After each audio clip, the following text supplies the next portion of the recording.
What are acquisitions, you may ask? Okay, I will elaborate this as simply as I possibly can. Merger is an agreement that has been made by the company's management to another company, where the aim is to unite two existing companies into one new super company. An example of this is when two broadcasting companies, Trans7 or Trans7 and Trans TV, merge to become a new single company that is called Trans Corporation. However, in the process of merging these companies, it usually results in the transfer of assets and liabilities from the company that combines the two companies. When a company merges in its business, the company usually aims to expand the company's reach, expand into new segments, or gain a larger market share. The urgency for this merger is to increase the value of the company. As the government stated in her first argument, the mergers and acquisitions are unjustified. I disagree to this statement because I have points to prove that. On the contrary, they are justified. The first is the tech companies fulfill our daily needs nowadays, especially in pandemic season. We have limited mobile access in this pandemic season. Then the solution is almost in every tech companies. Online trading transactions in brackets e-commerce in Indonesia have a bright future. The reason is the transaction value has continued to increase over the last 5 years. Based on data released by Kata Data in 2014, the value of Indonesians' online trade transaction was only at 25.1 million in the year 2016. And in 2018, it has reached 108.4 trillion rupiah. It is now increased to 144.8 trillion rupiah. Online trading activities have been on the rise in recent years. I am sure almost people here are the customers. The tech industries have provided both primary and secondary needs for all the people. The second is the tech companies will keep the customer data privately safe. As the government statement that the customer's data will not be saved because of the mergers, therefore the customer should be careful in fulfilling the form. In addition, such as the WhatsApp application has revised their security system by end-to-end chat. It provides that the tech companies have understood the customer's worry and about the security problems.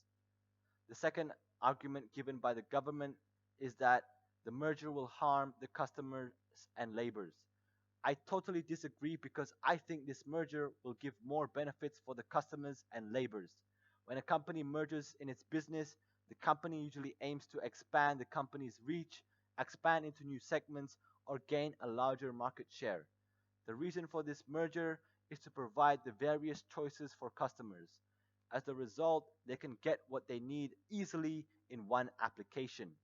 In addition, this merger will create large job vacancies for people, even if the merged companies got more benefits. Of course, they can improve the labor's prosperity. Okay, now I will add an explanation on why these mergers and acquisitions are beneficial for both companies and their customers. My first argument is that mergers are financially more beneficial for both the company and customer. By how, you may ask? Okay, I will explain. When companies cooperate and combine businesses' activity, this tends to increase overall performance efficiency, and the result of that is across the board costs will certainly drop due to the fact that each company leverages off the other company's strengths. Basically, they complete each other's strengths and weaknesses, which benefits both parties. An example of this is the merge between Tokopedia and Gojek. Tokopedia is a company that is excellent in the e-commerce section but lack investments in their delivery workforce. Meanwhile, Gojek are great at dealing with the delivery of products from producers and sellers to their final destinations, which are the customers, us. When these two companies combine, they provide each other with what is lacking in their individual companies.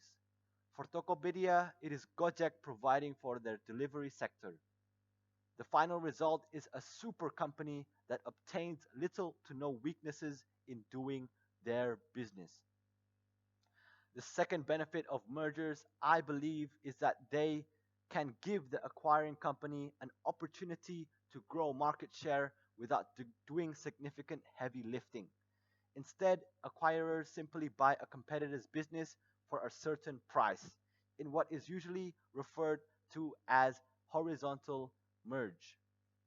For example, a cigarette company may choose to buy out a smaller competing cigarette producer, enabling the smaller company to produce more cigarette and increase its sales to brand loyal customers.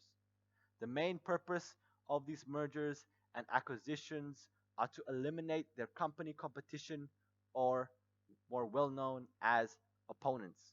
Many of these mergers and acquisitions allow the acquirer to erase future competition and gain a larger market share, but a large premium is generally required to convince the target company's shareholders to accept the offer. It is not uncommon for the acquiring company's shareholders to sell their shares and push the price lower in response to the company paying too much for the target. But examples of a big company purchasing a smaller competitor are widespread. One of the example is Garuda Airways acquiring CityLink and many other aviation companies into one same management. Okay, to conclude on what I have stated in this debate, the mergers and acquisitions within the tech industries will give benefits to customers and laborers because of all the positive impacts that I have stated before. Therefore, these mergers and acquisitions are justified to stand. Most definitely. That's been it from me. I hope you guys agree with my stance.